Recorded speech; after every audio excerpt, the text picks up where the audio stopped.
Hello guys, welcome to my YouTube channel. तो आज हम करने वाले हैं केमिस्ट्री का chapter 2 acid bases and salt, जो कि हमारे क्लास 10 का एक चैप्टर है। और यही सिमिलर चैप्टर आप क्लास 7 में भी पढ़ चुके हैं और यही सब पढ़ने वाले हैं आप, जो आपने अभी तक 7th क्लास में पढ़ा है। बस थोड़ा सा ही हम एक और चीज़ एक्स्ट्रा पढ़ने वाले हैं, बाकी सब कुछ वही होगा जो हम क्लास 7 में ऑलरेडी पढ़ चुके हैं। ओके, तो आइए चैप्टर को बिना किसी देरी के स्टार्ट करते हैं। तो सबसे पहले हम बात कर लेते हैं कि एसिड होता क्या है। तो जैसे कि आपको भी पता है कि एसिड जो है वो सॉर होता है, यानी खट्टे होते हैं, मतलब टेस्ट में नमक वाले होते हैं, ठीक है।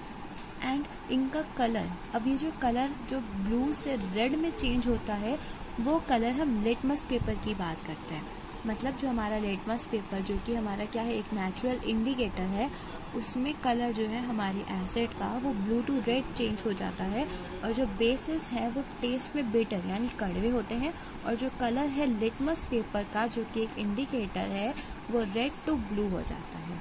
ओके, नाउ अभी जो मैंने आपको बोला कि लिटमस जो है वो एक नेचुरल इंडिकेटर है, तो इंडिकेटर्स होते क्या हैं?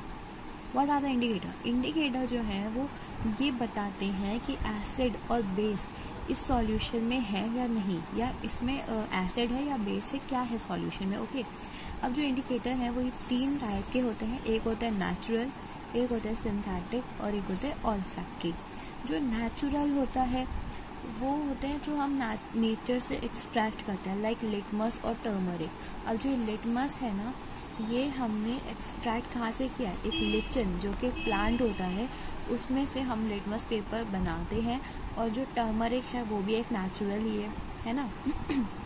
नाउ सिंथेटिक जो हैं, जो कि केमिकल से बनाए जाते हैं, वो indicators like methyl orange, phenolphthalein, ये सब। ओके, एंड ऑल्फैक्टरी जो है वो होते हैं कुछ फैक्ट्री टाइप में, लाइक इस तरह से, जो अपनी स्मेल ही चेंज करते हैं, ये अपने कलर चेंज नहीं करते। ये आपको याद रखना है कि ऑल फैक्ट्री जो है वो सिर्फ स्मेल चेंज करते हैं, not colour. Like vanilla, onion और क्लोव, ये सब अपनी स्मेल्स के लिए जाने जाते हैं। क्यों? क्योंकि ये ऐसे इंडिकेटर हैं जो कि ये बताते हैं अपनी स्मेल से कि ये एसिड है या बेस। जैसे कि ये देखिए, रेड लिटमस, अगर लिटमस पेपर रेड कलर में है तो वो ऑलरेडी रेड में है, तो एसिड में कोई चेंज नहीं होगा। क्यों? क्योंकि वो चेंज किस में होता था? रेड से वो ब्लू से रेड होता था, है ना। और अगर हमारा रेड लिटमस पेपर है और वो बेस में, फिर क्या हो जाएगा? ब्लू हो जाएगा, रेड टू ब्लू, ठीक है। अगर ऑलरेडी हमारा लिटमस पेपर ब्लू में है तो वो एसिड में रेड हो जाएगा और बेस में कोई चेंज नहीं होगा, क्योंकि बेस तो ब्लू कलर का होता है, लिटमस, ठीक है। नाउ टर्मरिक की अगर मैं बात करूँ, तो जो टर्मरिक है वो एसिड में हमारा येलो होता है और बेस में हमारा रेड होता है। इसी का सिमिलरली अगर आप अपोजिट कर देंगे तो वो मिथाइल ऑरेंज होता है। मिथाइल ऑरेंज जो है वो एसिड में रेड और बेस में येलो होता है, ठीक है। और जो फिनोफ्थलीन है वो हमारा कोई भी कलर नहीं होता, उसका कलरलेस होता है इन एसिड्स और पिंक होता है इन द बेस। नाउ अगर हम थोड़ी और एसिड के बारे में बात करें, लाइक हमने बात करी कि उसका कलर कैसा होता है और टेस्ट में कैसा होता है, अब हम ये बात करते हैं कि वो इलेक्ट्रिसिटी कंडक्ट करते हैं या फिर उनमें किस तरह के आयन्स होते हैं, ठीक। तो जो हमारे एसिड है वो इलेक्ट्रिसिटी कंडक्ट करते हैं, बट सिर्फ और सिर्फ डाइल्यूट एसिड। जो कंसनट्रेटेड एसिड होते हैं वो इलेक्ट्रिसिटी कंडक्ट नहीं करते हैं। और क्यों नहीं करते? क्योंकि उनमें H+ आयन्स नहीं होते। लाइक जो भी आपका एसिड है उसमें H+ आयन्स जो है वो प्रेजेंट होते हैं आपके सॉल्यूशन में। बट अगर वो कंसनट्रेटेड है, यानी जिसमें एसिड ज़्यादा होता है, उसमें इलेक्ट्रिसिटी कंडक्ट नहीं होती। क्यों? क्योंकि उसमें H+ आयन्स नहीं होते हैं। नाउ डाइल्यूट एसिड क्या होता है? डाइल्यूट एसिड वो होते हैं जिनमें पानी ज़्यादा होता है। अब पानी ज़्यादा यानी हाइड्रोजन ज़्यादा होगा, हाइड्रोजन ज़्यादा यानी हाइड्रोजन के आयन्स प्रेजेंट है, और अगर ये प्रेजेंट है तो वो इलेक्ट्रिसिटी कंडक्ट करता है। नाउ एसिड की कुछ केमिकल प्रॉपर्टीज़ भी हैं। अभी जो हमने ये 4 देखे, कलर, टेस्ट और इलेक्ट्रिसिटी, और ये आयन्स के बारे में, ये फिजिकल प्रॉपर्टी थी, ठीक है ना। केमिकल प्रॉपर्टीज़ क्या है? अगर हम एसिड को रिएक्ट कराएंगे मेटल के साथ तो एक सॉल्ट और एक हाइड्रोजन गैस फॉर्म होगी। इसको याद रखना है कि हाइड्रोजन गैस जो है वो फॉर्म होएगी। ओके, लाइक एसिड में अगर मैंने लिया है जिंक और मेटल में लिया है हाइड्रोजन सल्फेट, तो जो सॉल्ट है वो क्या होगा, जिंक सल्फेट, और ये हाइड्रोजन गैस जो है वो रिलीज होगी। अब आपको एग्जाम में क्वेश्चन इस तरीके से आता है कि अगर हम एसिड को मेटल के साथ रिएक्ट कराएंगे तो कौन सी गैस फॉर्म होगी। बच्चे इस एक नंबर के इतने इजी क्वेश्चन को छोड़ के आ जाते हैं, जबकि इसका आंसर है सिर्फ हाइड्रोजन गैस। अगर एसिड मेटल के साथ रिएक्ट करेगा तो हाइड्रोजन गैस जो है वो रिलीज होगी। अब हाइड्रोजन गैस रिलीज होगी, इसका एक टेस्ट भी होता है। कैसे पता लगाते हैं, ये आपने पढ़ा कि एक पॉप साउंड होती है ना। अब वो पॉप साउंड कैसे होगी, जब भी हम एक बर्निंग कैंडल को H2 के पास यानी हाइड्रोजन के पास लेके आएंगे तो वो जो वो जल रही थी कैंडल, वो एकदम से बर्न होगी एक पॉप साउंड के साथ, और कैंडल जो है वो बुझ जाएगी। तो अगर ऐसा होता है पॉप साउंड और कैंडल जो है वो ब्लोज ऑफ हो जाती है, तो वो हाइड्रोजन गैस है। ठीक, सेकंड क्या है केमिकल प्रॉपर्टी एसिड की, कि अगर हम जो हमारा एसिड है, हम उस एसिड जो था हमारा, हम उसको अगर रिएक्ट कराएंगे मेटल कार्बोनेट और हम हाइड्रोजन कार्बोनेट के साथ, ठीक है, तो क्या फॉर्म होगा, एक तो सॉल्ट फॉर्म होगा।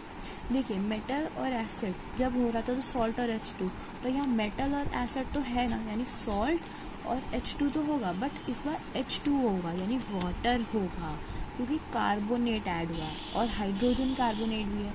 तो जब ये होगा तो हमारा CO2, H2O and salt release होगा। लाइक एग्जांपल में देखिए कैल्शियम कार्बोनेट प्लस HCl, तो फॉर्म क्या हुआ, CaCl2 प्लस H2 और CO2। ये तो दो चीज़ तो हमें पता ही है, बस हमें सॉल्ट बनाना है, फिर तो बहुत ईजी है।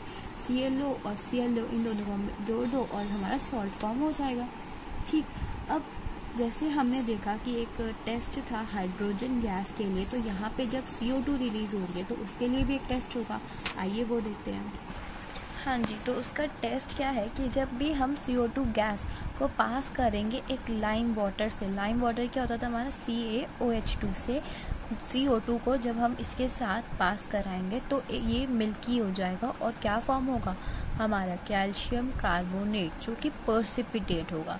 अगर मिल्की कलर का कैल्शियम कार्बोनेट फॉर्म होता है तो हमारी CO2 गैस का टेस्ट कंफर्म्ड है। ठीक है, नाउ अब हम बात करते हैं थर्ड हमारे केमिकल प्रॉपर्टी की ऑफ एसिड की, जो कि है अगर हम मेटल ऑक्साइड के साथ एसिड को रिएक्ट कराएंगे। अब देखिए मेटल ऑक्साइड जो है वो हमारा बेस होता है, तो मेटल ऑक्साइड यानी बेस प्लस एसिड, तो हमें क्या देगा, सॉल्ट और H2। अब सॉल्ट और H2 क्यों देगा, क्योंकि एसिड प्लस बेस जो है वो एक न्यूट्रलाइजेशन रिएक्शन है, और अगर न्यूट्रलाइजेशन रिएक्शन है तो सॉल्ट और H2O यानी वाटर फॉर्म होगा। Okay, now the next property हम बात करेंगे अब बेस की। हमने एक एसिड की प्रॉपर्टीज़ ख़त्म कर ली हैं, तो बेस की जो केमिकल प्रॉपर्टी है वो पहली वही सेम, मेटल प्लस बेस, जो उसमें फॉर्म हो रहा था सॉल्ट प्लस H2O वही चीज़ है, बस एसिड की जगह बेस है। और क्या है, इसकी दो ही प्रॉपर्टी है केमिकल, जबकि एसिड की 4 थी। ठीक है, तो रिएक्शन करें अगर हम नॉन मेटेलिक, अब देखिए नॉन मेटेलिक ऑक्साइड क्या होगा, हमारा एसिड होगा, क्योंकि मेटेलिक ऑक्साइड जो था हमारा, ये देखिए मेटेलिक ऑक्साइड हमारा बेस था, तो फिर नॉन मेटेलिक हमारा एसिड होगा। तो एसिड प्लस बेस वापस से न्यूट्रलाइजेशन यानी सॉल्ट प्लस H2O। एक और चीज़ आपको याद रखनी है कि एसिड जो है वो ऐड होना चाहिए वाटर में। वाटर लेंगे और फिर एसिड गेरेंगे, ठीक है, एसिड लेना है और वाटर, ये काम नहीं करना है। वाटर लेना है पहले और फिर उसमें एसिड गिरना है विद कांस्टेंट स्टिरिंग के साथ। ओके, इसको आप ऐसे भी याद रख सकते हैं, लाइक जब हम ग्लूकोज बनाते हैं या नींबू पानी बनाते हैं तो पहले वाटर गिरते हैं और फिर हम उसमें नींबू पानी या ग्लूकोज का वो गिरते हैं, है ना। सिमिलरली आपको भी ऐसे ही करना है, पहले H2O लेना है फिर उसमें एसिड गिरना है विद कांस्टेंट स्टिरिंग के साथ। ठीक है, नाउ हम कहते हैं pH स्केल, बहुत ही इंपॉर्टेंट टॉपिक हमारे इस चैप्टर का। तो pH स्केल क्या होता है, pH स्केल जो है वो एक ऐसा स्केल होता है जो कि ये मेजर करता है कि स्ट्रेंथ क्या है एसिड और बेस की, मतलब कि उसमें कितना एसिड है, कितना ज़्यादा बेस है, कहीं स्ट्रॉन्ग एसिड तो नहीं है वो, कहीं स्ट्रॉन्ग बेस तो नहीं है, ये पता लगाने के लिए हम pH स्केल को यूज़ करते हैं।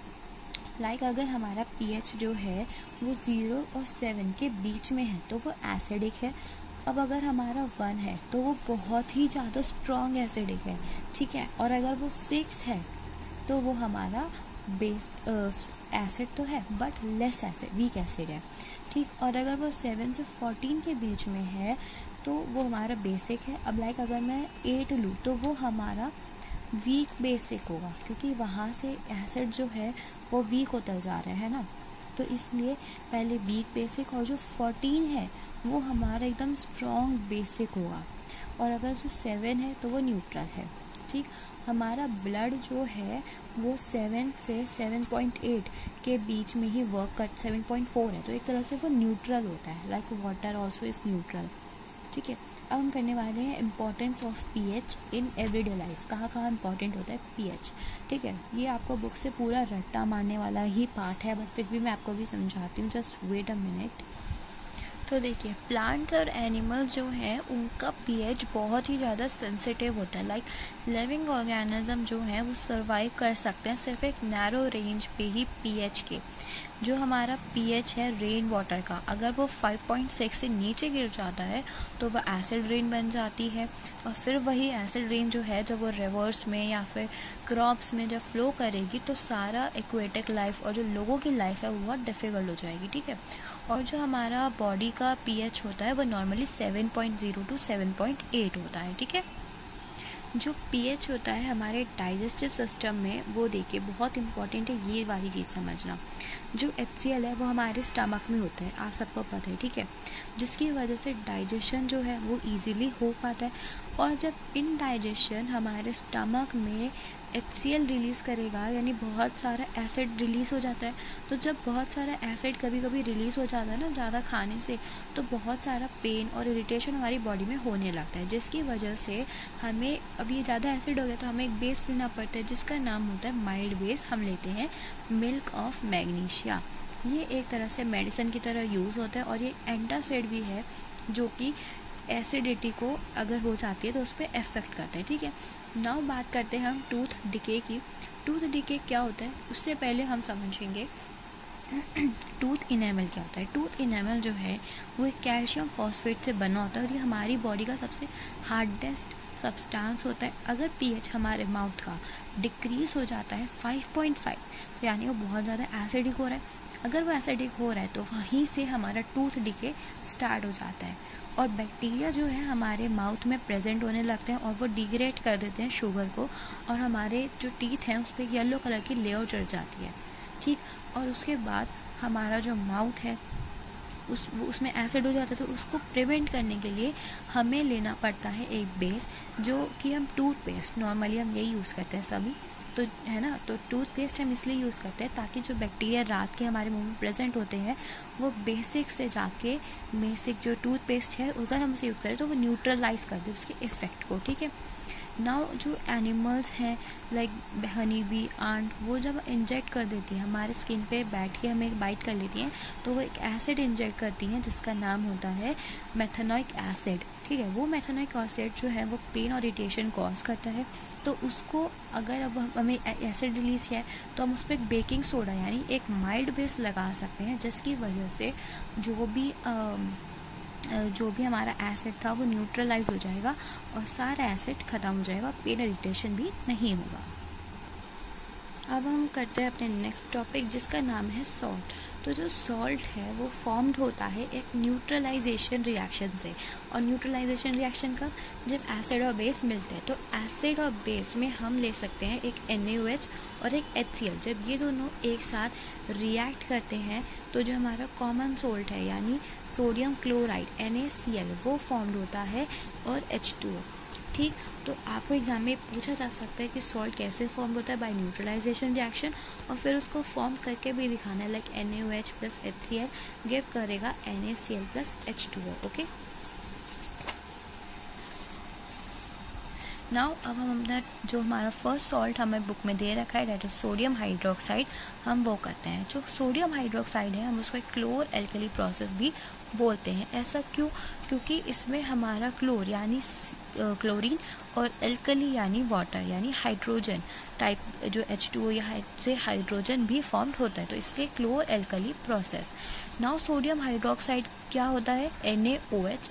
अब ये कैसे फॉर्म होता है, ये देखिए, जो इलेक्ट्रिसिटी को हम पास करेंगे एक एक्वस सॉल्यूशन से, और वो एक्वस सॉल्यूशन क्या, ब्राइन क्या होता है, सोडियम क्लोराइड NaCl के साथ जब हम इलेक्ट्रिसिटी को पास करेंगे तो डिकम्पोज होगा वो और फॉर्म करेगा NaOH with chlorine and hydrogen. ठीक, अब जो क्लोरीन है वो एक एनोड यानी नेगेटिव को दे दिया जाएगा, और जो हाइड्रोजन है वो कैथोड यानी पॉजिटिव को दे दिया जाएगा। ओके, नाउ बात करते हैं ब्लीचिंग पाउडर की। ब्लीचिंग पाउडर क्या होता है, CaOCl2। ये कैसे फॉर्म होगा, ये देखिए, जब हम पास करेंगे क्लोरीन को, जो अभी यहाँ क्लोरीन फॉर्म हुआ ना, इसी क्लोरीन को जब हम स्लेग लाइम क्या होता था, CaOH2, इससे पास कराएंगे तो हमारा CaOL2 फॉर्म होगा विद H2O के साथ। ठीक है, अब ये एग्जाम में आपको पता है कैसे आएंगे, आपको आएगा कि सोडियम हाइड्रोक्साइड फॉर्म करके दिखाओ, तो आपको पहले ये लिख के दिखाना, इतना लिखना पड़ेगा, और फिर ये लिखना पड़ेगा, और ये भी, फिर आपको इसके पूरे नंबर मिल जाएंगे। अगर आपको ये 5 नंबर में आता है तो आपको इसके यूजेस भी लिखने हैं, बुक में दे रखे हैं, आप उसको लर्न जरूर कर लीजिएगा। ठीक है, देन ऐसे ही ब्लीचिंग पाउडर आएगा, आपको ये लिखना होगा, फिर ये लिखना होगा, इस तरीके से आपको पूरे नंबर मिल जाएंगे। तो ये मैंने आपको नोट्स प्रोवाइड कर रखे हैं अपनी वीडियो में। अगर आपको ये नोट्स चाहिए तो आप मेरे इंस्टाग्राम ID Sneha20056 पर मुझे मैसेज करके ये नोट्स ले सकते हैं।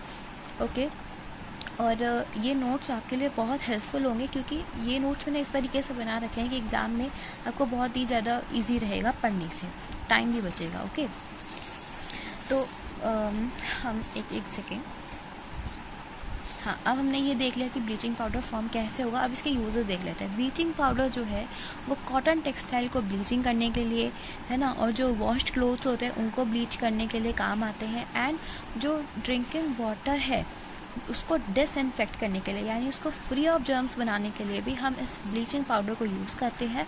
और ये ऑक्सीडाइजिंग एजेंट भी यूज़ होता है बहुत सारी केमिकल इंडस्ट्रीज़ में। ओके, नाउ बात करते हैं हम बेकिंग सोडा की।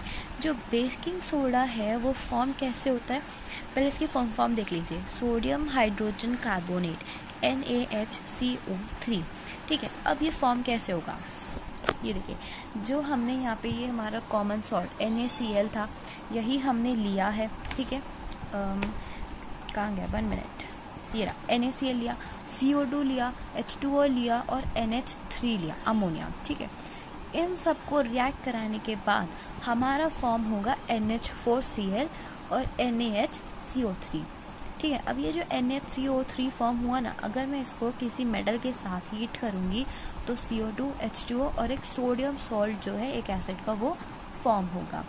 ठीक है, नाउ अब इसको बेकिंग सोडा जो है हम इसको कैसे यूज़ करते हैं, हम बेकिंग सोडा से बेकिंग पाउडर भी बनाते हैं। कैसे, अगर मैं बेकिंग सोडा को ऐड कर दूं या मिक्स कर दूं टार्टारिक एसिड के साथ यानी टर्मरिक के साथ, तो बेकिंग पाउडर फॉर्म होगा। और हम इसको इंग्रेडिएंट भी यूज़ करते हैं एज एंटासिड, और हम बेकिंग सोडा को सोडा एसिड फायर एक्सटिंग्विशर भी यूज़ करते हैं।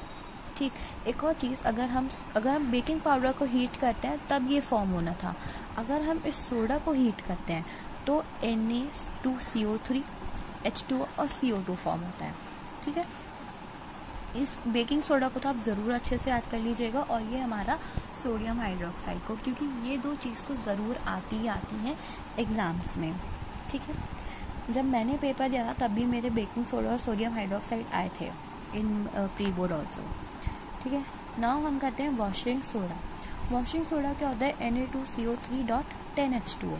ठीक, अब ये कैसे फॉर्म हुआ, रिक्रिस्टलाइजेशन करके सोडियम कार्बोनेट क्या, Na2CO3, इसमें 10H2O का हमने रिक्रिस्टलाइजेशन किया तो हमारा Na2CO3.10H2O फॉर्म हो गया। ठीक है, अब वॉशिंग सोडा को हम यूज़ कहाँ करते हैं, सॉफ्टनिंग हार्ड वाटर के लिए। हार्ड वाटर जो उसकी जो हार्डनेस है उसको रिमूव करने के लिए, और वॉश करने के लिए क्लोथ्स को, या फिर जो बोरेक्स एक सोडियम का कंपाउंड है उसको बनाने के लिए भी हम वॉशिंग सोडा को यूज़ करते हैं। बोरैक्स। इसको आप याद कर लीजिएगा, 1 मार्क में पूछा जा सकता है कि सोडियम कंपाउंड वो क्या है जो कि वॉशिंग सोडा में यूज़ किया जाता है, दैट इज़ बोरैक्स। ओके, अब हमारा बचा है POP, that is plaster of Paris, and after that हमारा चैप्टर जो है वो फिनिश हो जाएगा इन जस्ट 20 मिनट्स। तो मैंने आपको बहुत ही जल्दी सारा करा दिया है। अगर आपको लगता है कि कुछ रह गया है इस वीडियो में तो आप वो मुझे बता सकते हैं, मैं नेक्स्ट पार्ट 2 वीडियो ला के उसमें ये ऐड कर दूँगी। ओके, नाउ इसके बाद फिर मैं आपको एक एक्स्ट्रा क्वेश्चंस भी लाऊंगी जिसमें हम थोड़े एक्स्ट्रा क्वेश्चंस करेंगे। बहुत सारी मेरे पास एक्स्ट्रा बुक्स रखी थी जो मैंने अपने टाइम में यूज़ करी थी, उसी से मैं आपको कराऊंगी। ओके, नाउ POP जो है उसको हम कैसे लेते हैं, केमिकल फार्मूला क्या है, CaSO4.12H2। अब देखिए ये जो POP है ना, इसको इतना पूरा याद करना है आपको, क्योंकि इतने के आपको पूरे 5 नंबर मिल सकते हैं, एग्ज़ाम में ये ज़रूर आता है। ठीक है, 100% तो नहीं बट 90% आई एम श्योर कि आता ही आता है। ठीक है, तो CaSO4.12H2O जो है वो हमारा POP होता है। अब ये कैसे फॉर्म होता है, देखिए जो जिप्सम है वो क्या होता है हमारा CaSO4.2H2, वहाँ पे 2 मॉलिक्यूल्स होते हैं हाइड्रोजन के। तो जब हमें जिप्सम को हीट करता है 373 K पे, तो जो जिप्सम है वो अपने वाटर मॉलिक्यूल्स को लूज कर देता है और फॉर्म क्या कर देता है, CaSO4.12H2O प्लस 1.5 H2O।